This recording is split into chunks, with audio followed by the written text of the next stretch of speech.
So, last week we did a message out of John 17. And this week we're doing a message out of John 17.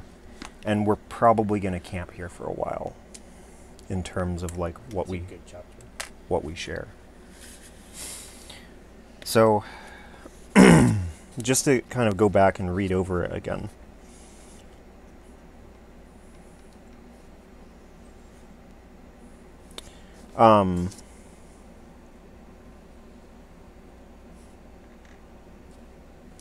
We're going to start in John 17, verse 13, all the way through to the end of it.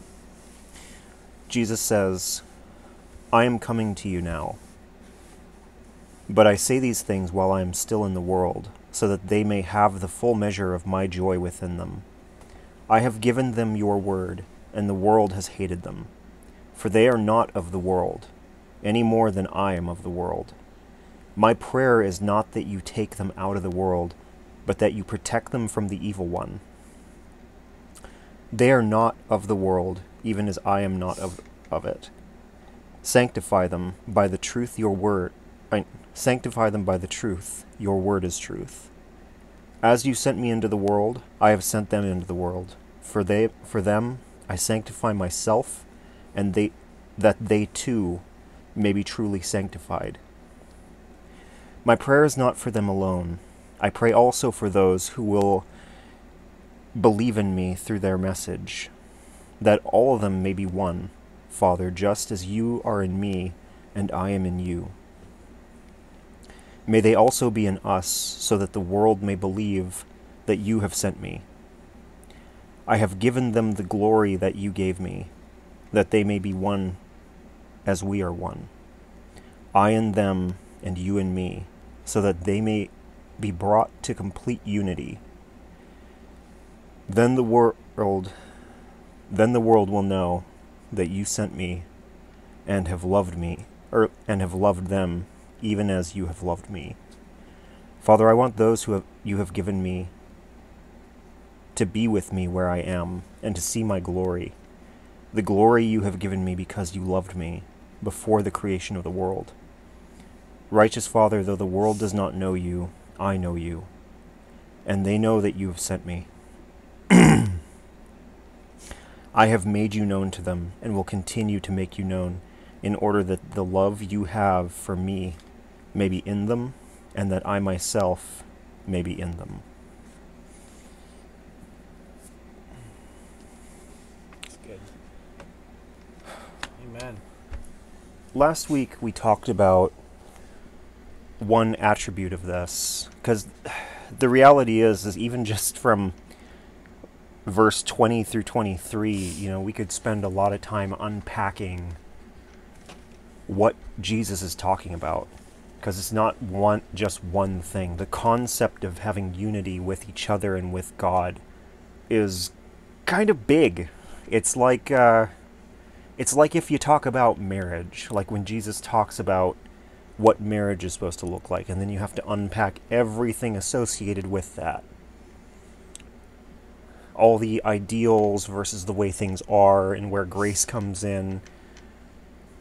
There's just a lot there. And in this particular chunk of passage where Jesus is praying to God on our behalf, he's saying a lot of things that have a lot of deep meanings. And, one of the things that we run into, one of my old pastors used to always say that Jesus was a genius as far as a teacher is concerned, because he has this incredible capacity to say so much within just so few words.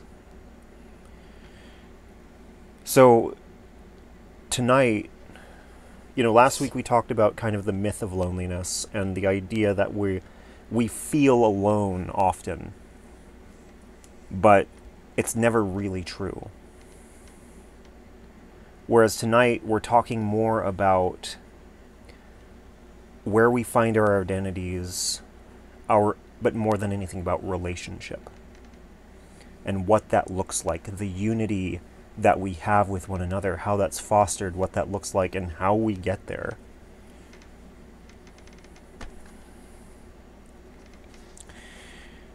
So the first thing to talk about is like the way that we, as human beings, the way that we're designed. You know, the whole concept of being alone is a paradigm that's oftentimes shared by a lot of other people. We're even taught that that's the nature of man is to be alone. And that's not true. That's like a very Western kind of perspective, as Western civilization has always valued the identity of the individual over the identity of the whole. When I studied Native American culture when I was on this massive history kick, and one of the things that they talked about, I read this book called The Decline and Fall of the Native American, of the American Indian, or something like that. I can't quite remember how they phrased it. But the way that one of the key points that they got to was the way that, like, the Native Americans, they valued the whole of the tribe over the individual. So there was a huge culture clash there with the English when they showed up, because you had all these people looking for individual glory, where meeting up with people who were looking largely, while they looked for individual glory, they mostly looked for glory as a whole. They looked to provide for everybody. They looked to be together. Even when people started buying up land, they were just like, the land doesn't belong to anybody. Sure, you want to pay us for this chunk of land? Cool. Okay. Good job. Not understanding what exactly that ended up meaning to the people buying the land, and how incredibly far they would go to take what they now claim to own. But there's this whole kind of way that we see things, and we're taught to see things. And this has very much so become a part of the church. Like, everybody is taught to focus on their walk with God. Everyone is told that your walk with God is you and God. And while that's true, it oftentimes compresses people into a box of being alone, isolated with God. And oftentimes, for a lot of Christians, God is a non-entity. The truth is, and I'm just going to be blunt, is that a lot of Christians do not have a personal relationship with God.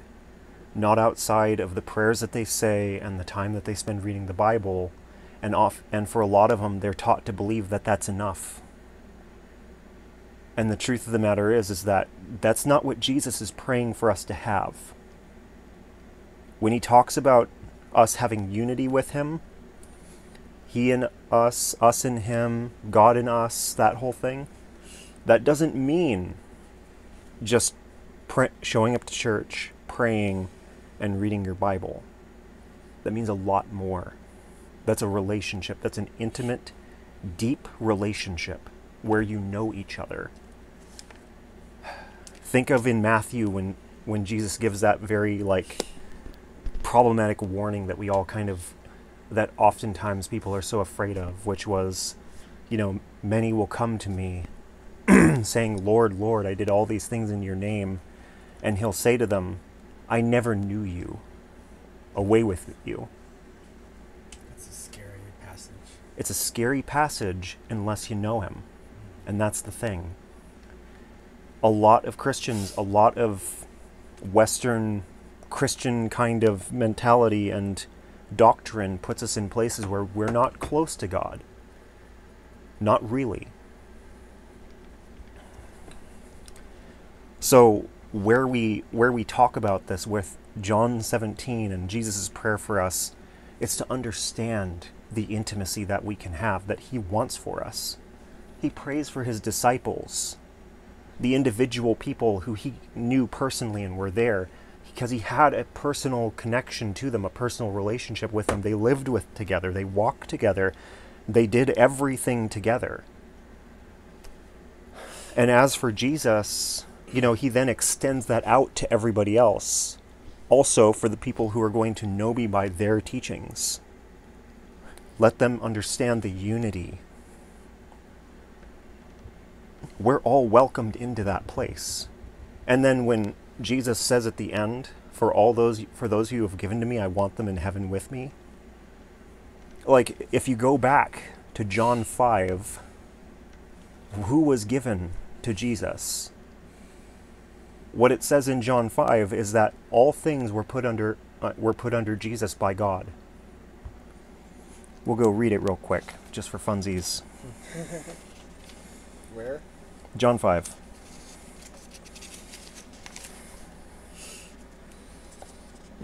I missed my old Bible. It had the red letters. Anyway.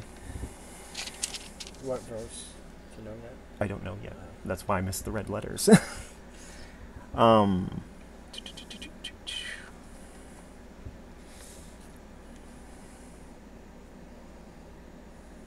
mean, starting in verse 19, it's pretty much red letters till the end. Fantastic. It's like all red letters till the end. Starting in verse 19. Okay.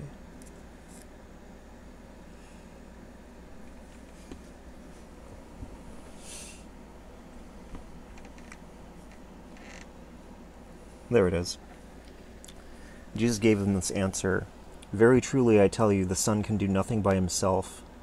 He can do only what he sees his Father doing, because whatever the Father does, the Son also does. For the Father loves the Son, and shows him all he does. Yes, and he will show him even greater works than these, so that you will be amazed. For just as the Father raises the dead and gives them life, even so the Son gives life to whom he is pleased to give it.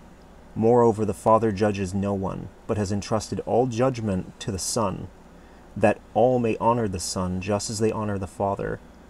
Whoever does not honor the Son does not honor the Father who sent him. Very truly I tell you, whoever hears my word and believes him who sent me has eternal life and will not be judged, but has crossed over from death to life.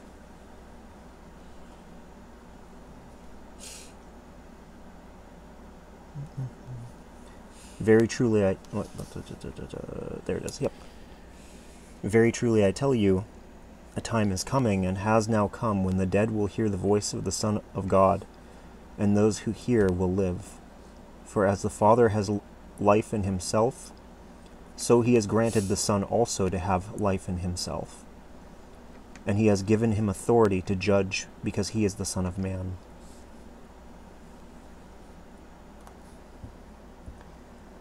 So he puts this state where Jesus sits over top of everything, being the judge. Everything put under that judgment is under Jesus. It's all of us. Yeah. So he, in that passage in John 17, we're all under that category, those who God has given to him. It's all of us, and he wants us all.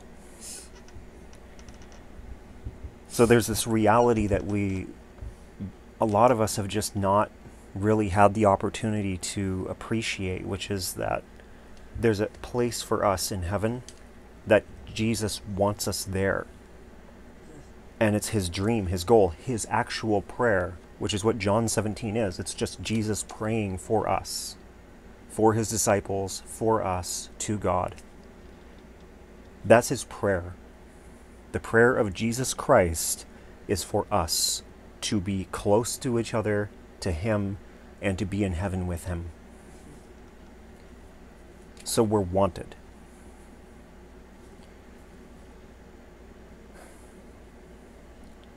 And in that wanting, there's a place, but we accept so little. Like, that's the thing that we run into a lot of times. We tend to go over, like, we can even tend to misappropriate scriptures and things like that in order to rationalize a stance of accepting a lot less. Imagine being like the prince to a kingdom, and the king wants to put you in charge of everything. But you choose instead, you look to him and say, well, actually, it's perfectly fine if you just have me be the person who cleans the pig stalls. I'll feed them their slop and pull out their poo. Why do you not want everything I have for you? Well, because I'm not good enough for that. But I want to put you here. Yeah, but I belong here. You know, a while ago we talked about sin and about how the definition of sin is actually missing the mark. It's an old archery term. Basically, it just means that you're aiming for the point and you missed. It doesn't necessarily mean evil, although we conflate the two, because sin does cover a lot of evil stuff. But it's why even things like worrying, it's said that worrying is a sin. It's true. It is true. It's not necessarily, whether it's damnable or not is debatable, but it still is. It's missing the mark because God wants you to be in a place where you don't worry. You know that you can trust him, and you know that he has your back. But we don't believe that a lot of the time, and the world's a little louder than God oftentimes. So, in this place, there's a relationship there, and everything that he's pushing for is for that relationship. Anytime we miss that mark, we're kind of off in our own thing. And even to ascribe to the idea of being less than your actual identity, where Jesus wants to be a part of your life, and where God wants you to be, you know, his son or his daughter, his child, and he wants you to live like that, but we accept less, even that could be argued to be a sin. Because we're effectively telling God, actually, I judge that this is what I deserve.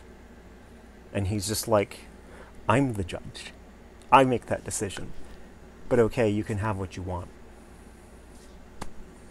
This is where most of us sit, and we're fighting over scraps because we don't understand, we don't appreciate the fact that we have an entire kingdom laid out before us. This is where we find unity with God, understanding this simple thing. He wants us. He wants us in heaven. He wants us near him. He wants us near him now. Not later, not after we've died and lived a good life, but right now. You can look at it this way. Oftentimes it's said that life is like climbing a mountain, and at the top sits heaven.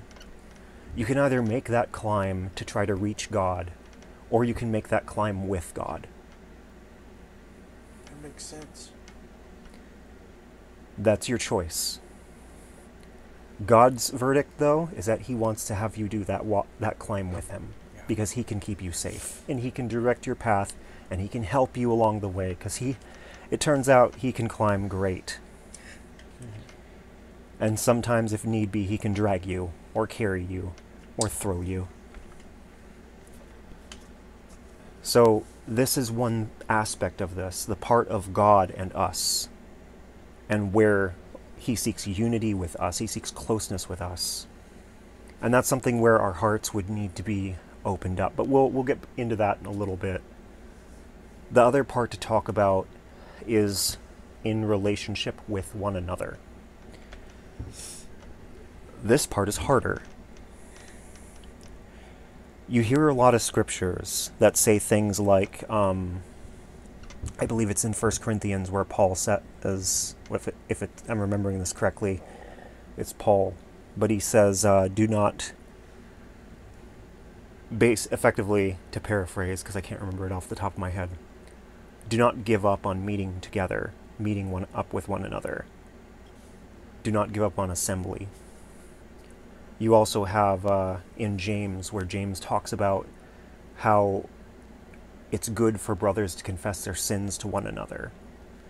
In Proverbs, you have Solomon saying, iron sharpens iron, talking about how it's important for people to work to sharpen each other. And I bring all these together because they continue on this chain of saying we need other people. We need to meet. We need to have other Christians in our lives, and not just other Christians, other people, period. Because oftentimes, one of the things that I've seen in the past is that Christians can create their own echo chambers where they start to believe things that aren't true. And it's important for us to understand the world and even be challenged by the world. It's how we grow. And it's also how we understand the people around us and are better able to minister to them. Look, if you go into if you go into like a group talking about something like abortion, and all you know is what you've heard in church, they will tear you to pieces. And I know that because I've seen it happen. I remember hosting a little discussion about abortion, just giving people an opportunity to talk about this subject and kind of like reach a conclusion. It didn't happen. But a lot of people came kind of saying the echoey, chambery things that you would hear in a church youth group, the things that they kind of say to one another. And the people who had abortions, or in some cases had friends who had abortions, are just like, that's not true. Some, no doubt, have that feeling, but most that I know have never experienced that. So it becomes this thing where we don't. It's important for us to understand like where people are at, where they're really at, and that sharpens us. But also the confession of our sins. It's important for us to talk about where we've been and what's happened. See, when you put a shadow in darkness, how does it go away? Light.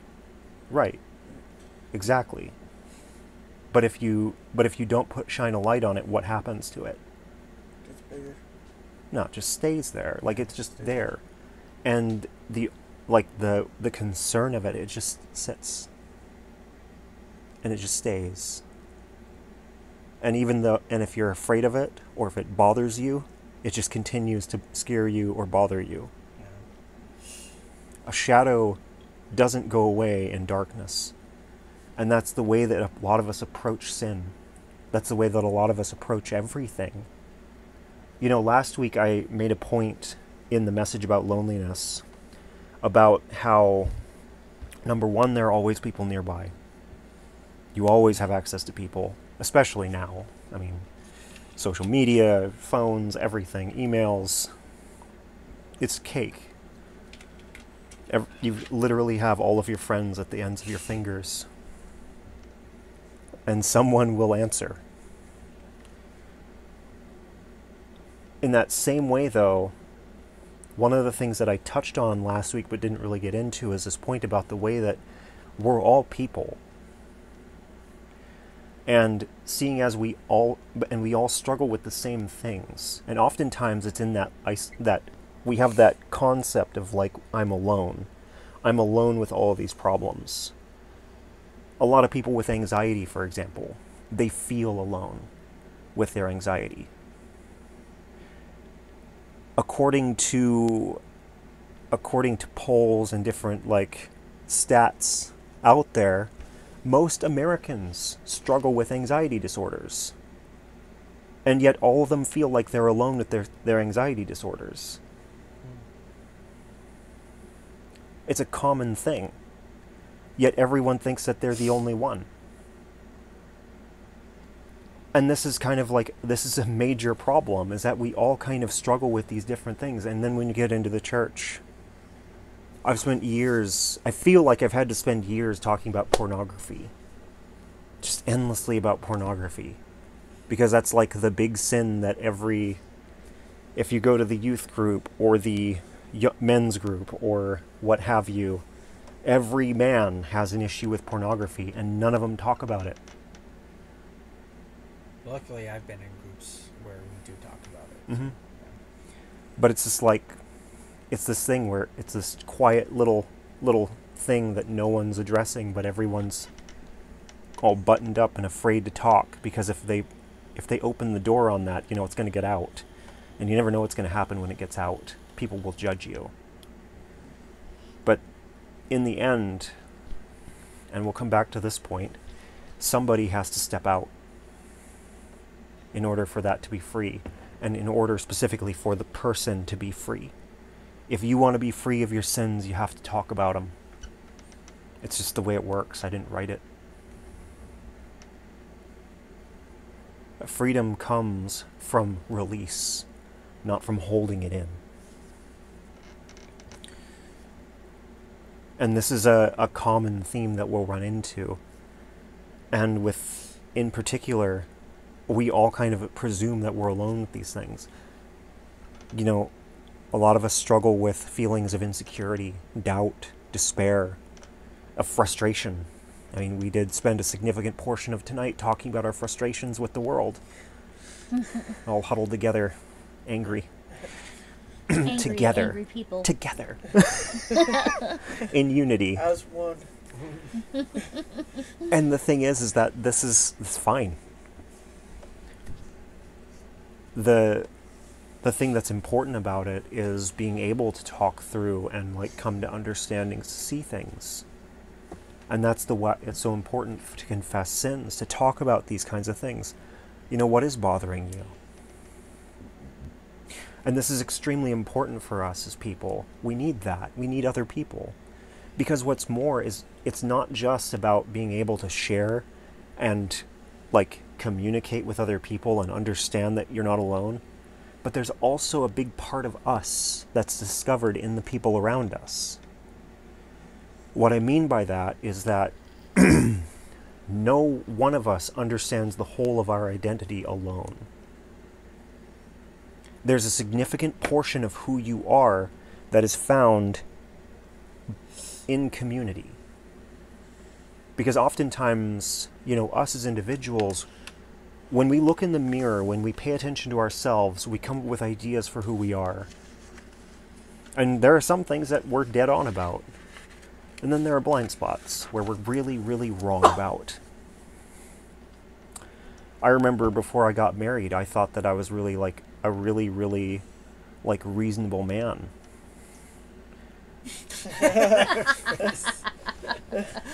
I'm glad that face isn't on camera. But I thought I was reasonable. I really did. I was wrong. I had to grow. You know, and that's the thing is like all married men realize something about themselves. They all will. Every time. Yeah. Every time. And women. It's what happens when you have somebody like in what used to be your space and now you're sharing space. Yeah. You're going to grow because it doesn't work if you don't. Mm-hmm. And that's the thing is like, you know, this is just an example of things where you learn about who you are. And the thing is that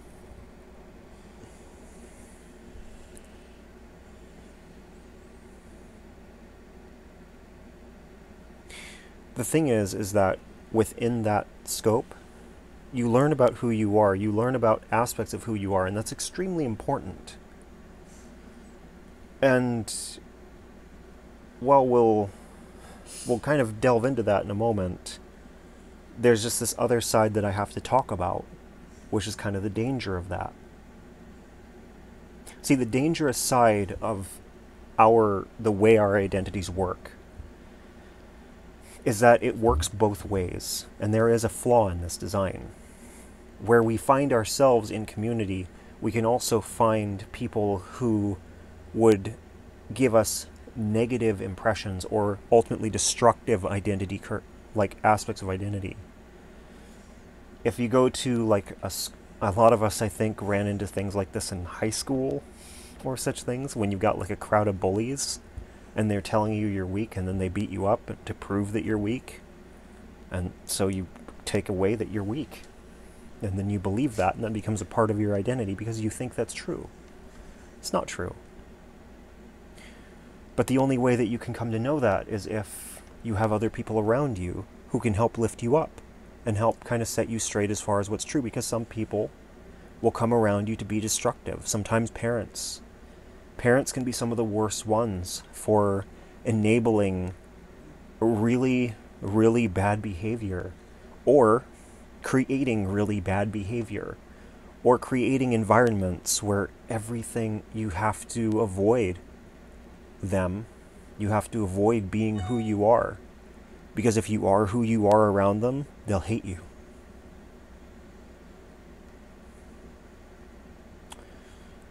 Or maybe you come to the determination that you don't matter because your parents neglect you. They don't seem to care. And these are the things that we derive as children. We come up, because in the process of growing up, we learn who we are, and we learn about our value. But in that same way, because we're like little sponges, we're not cognizant of any of this. None of us as a 5-year-old is like, I need to find good people to hang around with so that I can learn more about myself. No, you just exist, and wherever you are, you'll grow from there, for better or worse. You're either a straight, strong tree or kind of a crooked, messy one. Most of us are crooked, messy ones. Whether it's parents, kids at school, circumstances, crooked and messy.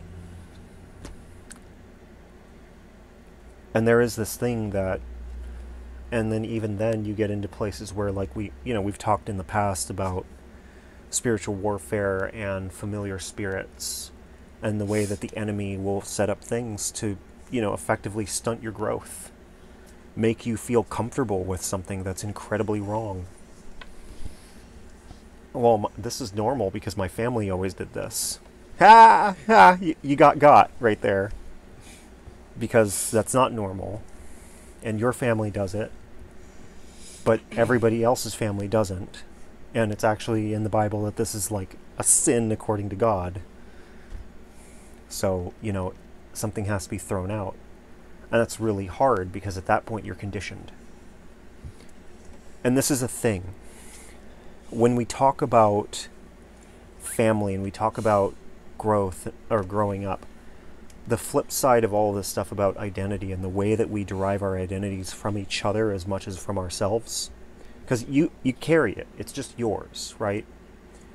But because of the things that happen around you, or because of the way that people treat you, you will take on things that they tell you, and sometimes you'll start to believe that the things are true.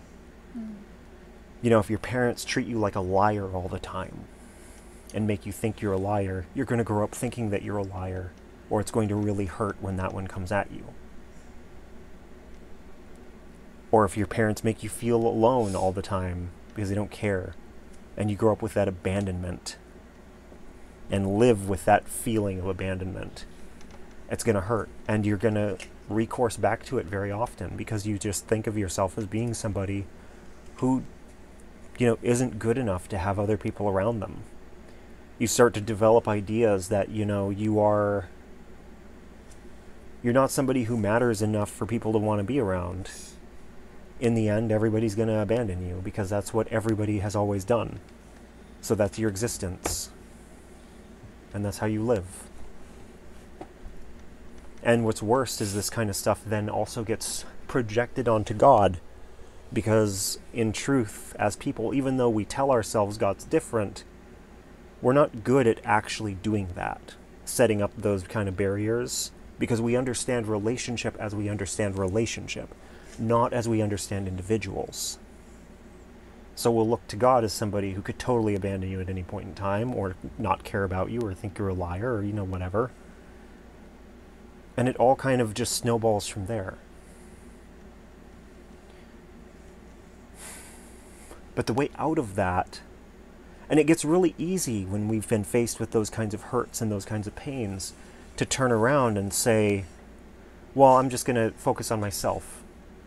And a lot of culture does do that now. They tell us, okay, abandon everybody, focus on you, do what makes you happy, be you, do this. It's all thinly veiled narcissism. Narcissists got together, came up with ideas to promote self-love, and now that's what people are eating up. And then they act like narcissists while complaining about narcissists, and it's just baffling. But this is what happens when people do this thing where they have to overcompensate to avoid the suffering that they've gone through at the hands of the people around them. It's like you're trying to protect yourself, but rather than creating boundaries, you're building walls. The trouble with walls is that no one can get in or out. Especially if you've locked all the gates and battened down the hatches, you're alone there. No one gets in, and you're safe from anybody getting in, but you're alone with you, which means you're not safe from you. And anything that you're carrying that you might have taken on to believe, that's there with you, alone with you, inside those walls, ready to kill you. Because most of the time, our greatest critics are us. So the way out, unfortunately, is the same way that you got here, which is through other people. It's important to have people in our lives who can speak the truth to us. And that can be a loaded statement, as a lot of people who have been raised in more emotionally abusive situations might see truth in a skewed way. They might only be able to understand themselves as monsters or bad people, so they'll look for people who tell them that they're bad people and be like, they lift me up. They tell me the truth. It's like, that's not the truth, man.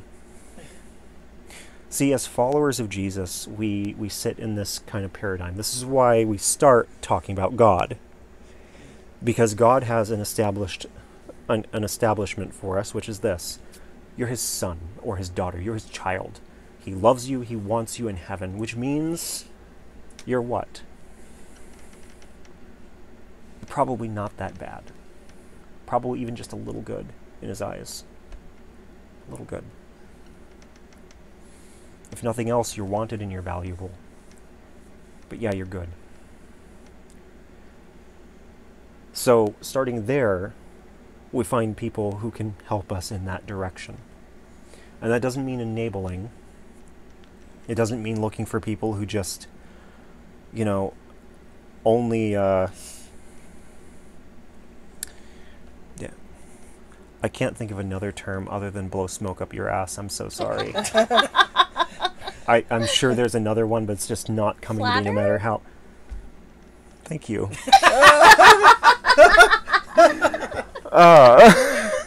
See, you need We'll just edit that part I do need you.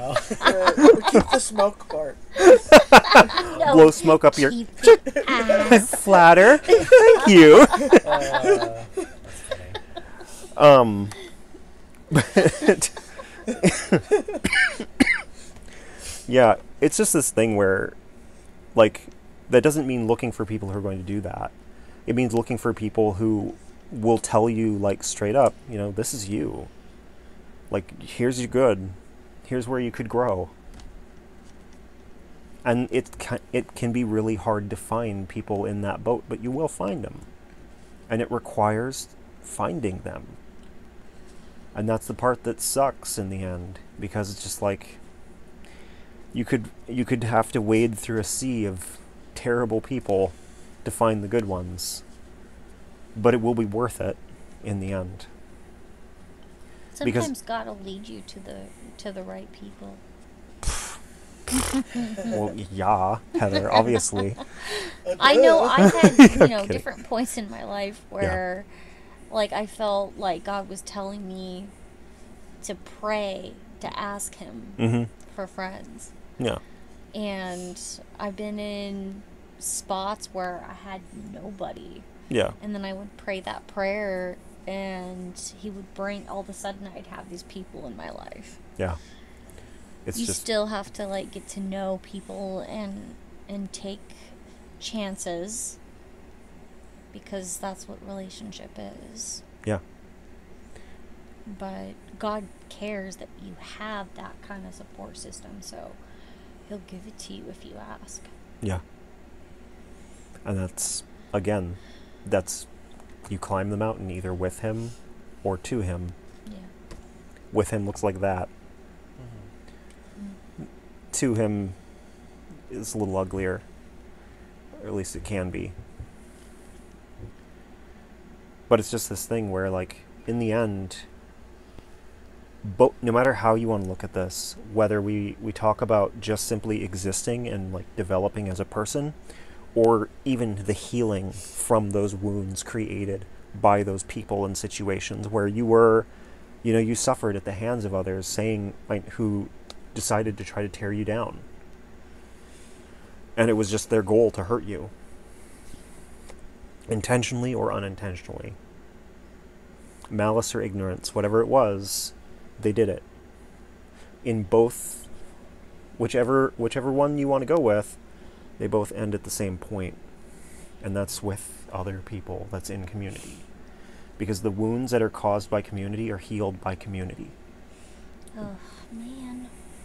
They won't heal on your own. And that's another thing that's important, is because when we pull away and isolate ourselves and just try to focus on seeing ourselves, we come up with a lot of ideas for who we are, and a lot of times they're not true. See, oftentimes we can easily come up with ideas for who we think we are, or who we would like to believe we are, or who we'd like to be, and then claim that we're hitting that mark because we did this thing or that thing. You know, you have like some people who come up with the idea, they step back away and they say, well, I'm going to be the hero. You know, I'm going to charge out there and protect other people from suffering what I went through. You have a lot of people who were bullied or hurt in various ways, and they think, well, I'm going to be different. And then in the process of going out there and doing that, they don't realize that they're just perpetuating more damage.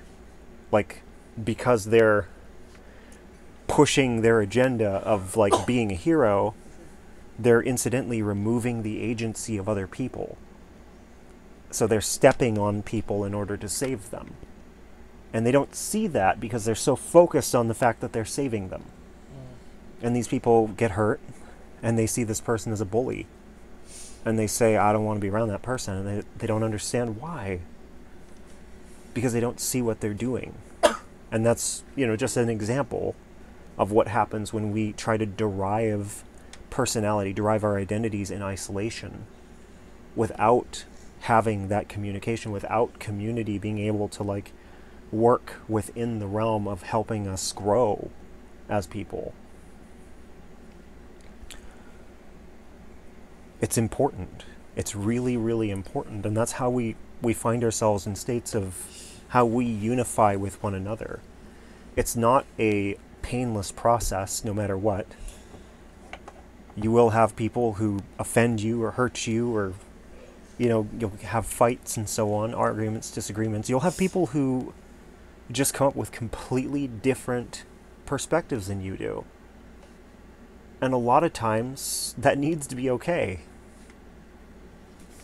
Because you're going to see things from different angles, and your values are going to determine how much those angles matter. And sometimes it's important to try to merge those as much as possible. You know, when we talked about the spiritual offices, this ties in directly with that concept of like fivefold ministry, and how each one of those people represents a different aspect of God's heart. However, oftentimes they don't see the value in each other. You know, like your evangelist, you know, we talked about how an evangelist might not see the value of a shepherd, because the evangelist is looking outward and saying we need to bring people into the church, and the shepherd's looking inward and saying we need to grow the people in the church. And because their focuses are different, they're not always aligning with each other, seeing how they need each other. And so they get into conflict. You're too focused on people inside the church. You're too focused on bringing people in. It becomes a fight. But there's a place for us to value each other and what each of us brings to the table, and especially the different viewpoints that we have. Some of us might be viewing things from a purely mechanical sense and completely miss the heart part that somebody else has, because they're viewing it purely through compassion.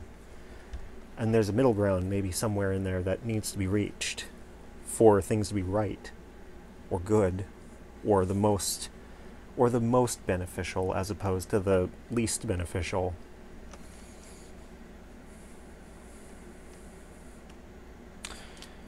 But this is where we find unity.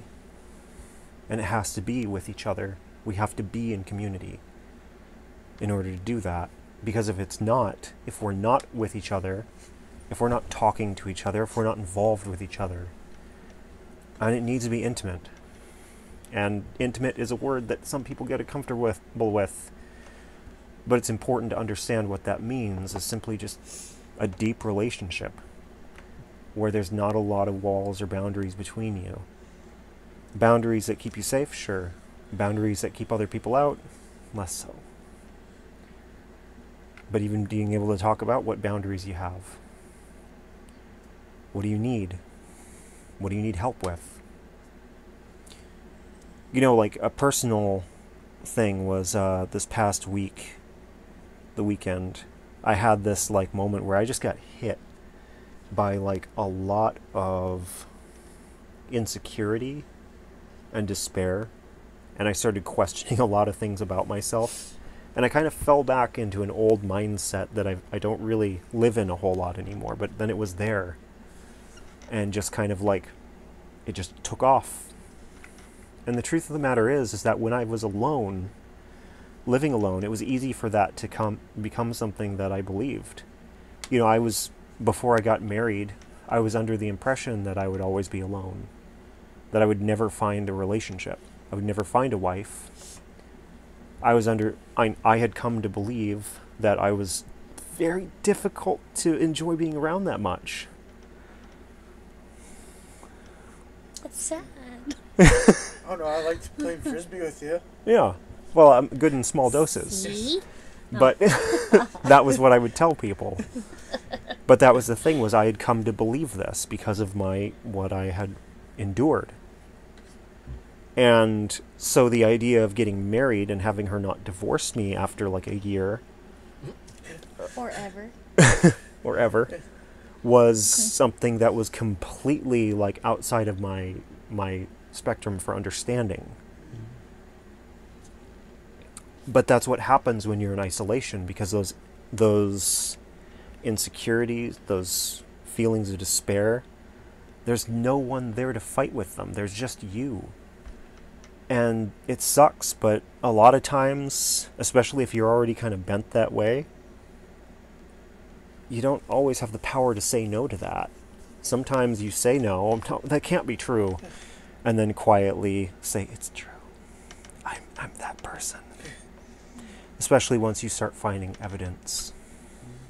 The number of girls that have rejected you, the number of people who have told you that you're unlikable, the number of people who you fought with, somebody has to be at fault for that, and it's probably you.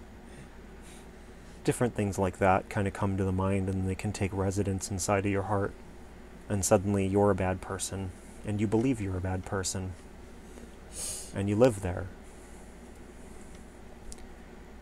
But that's not for us to exist in, because God doesn't see it that way. And that's where we get to the final point, which I referred to earlier. I said we'd get back to this, which is this: an openness of heart and mind. An openness to God to move in and become the Father that He wants to be. An openness to people, one, understanding that they're flawed and they're never going to be perfect. And that's not an excuse for people who are abusive or anything to be abusive.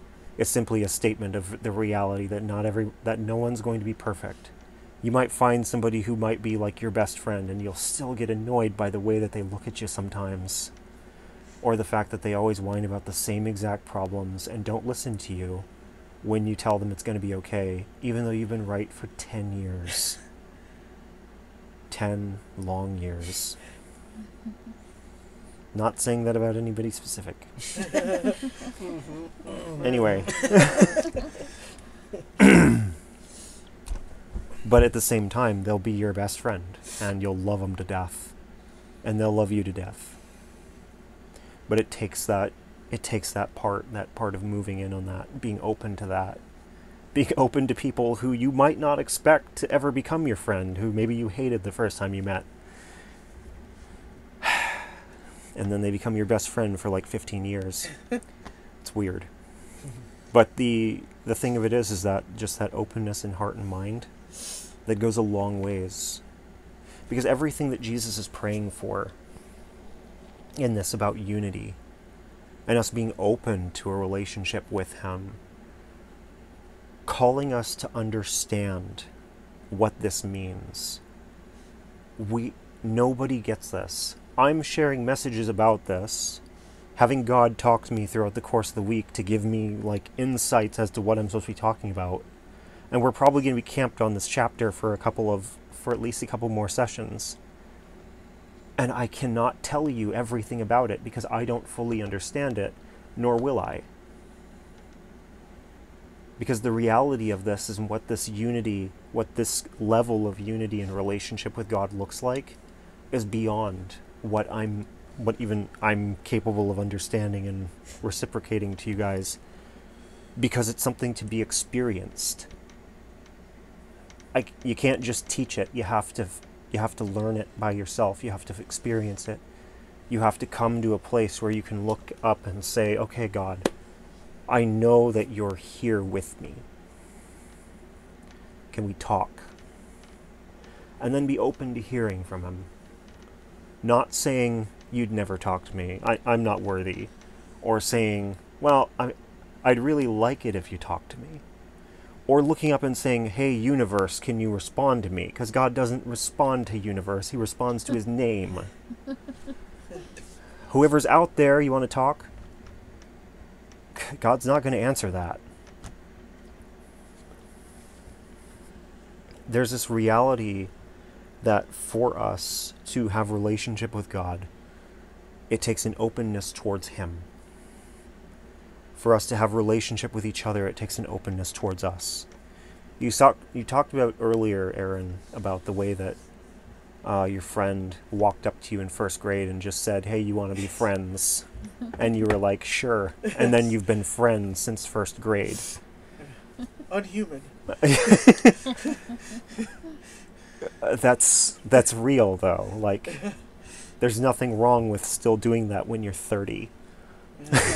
I seem to recall doing that to somebody one time where I was just like, I like you. You want to be my friend?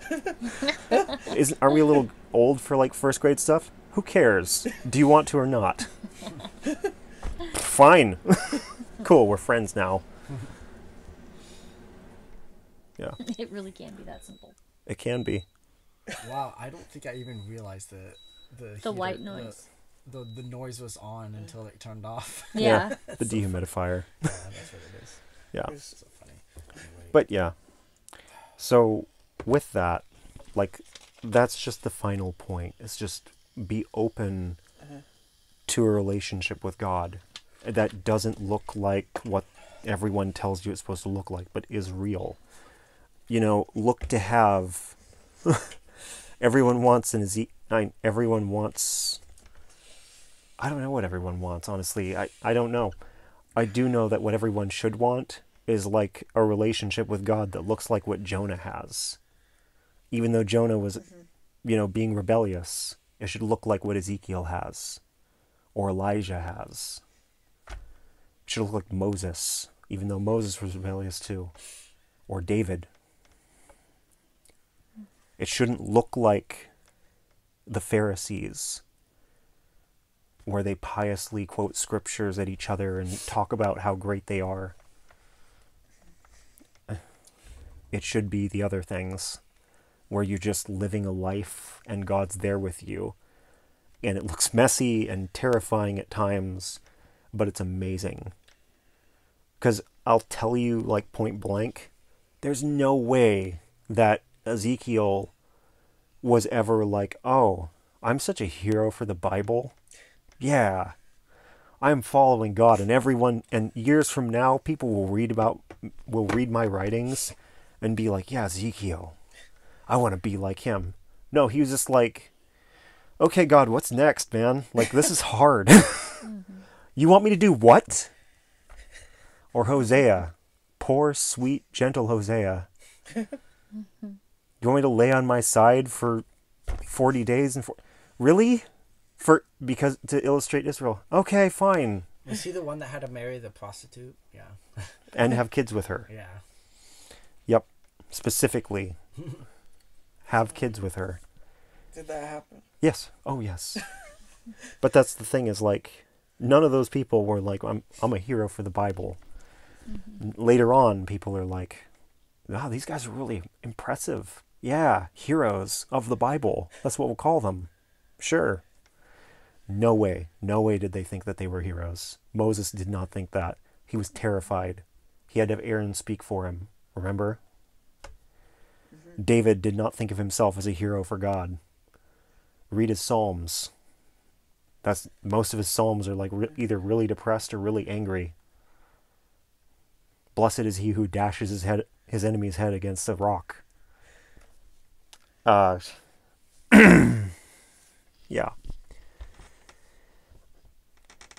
I could go on, but the point is just that look to have that kind of relationship and understand that that's completely available to you.